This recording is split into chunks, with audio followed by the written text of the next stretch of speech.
Hello, good evening. Try nyo itong UPS power supply. I-connect nyo sa mga wifi nyo. Lalong-lalo na magamit nyo talaga ito, lalo na pag biglang mag-brown out.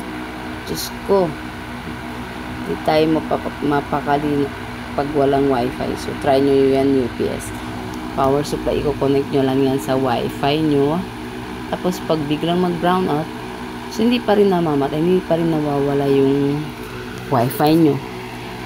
So, mura lang to sa TikTok, sa Shopee, or sa Lazada. Nabili ko to 400 plus lang ata. So, try nyo.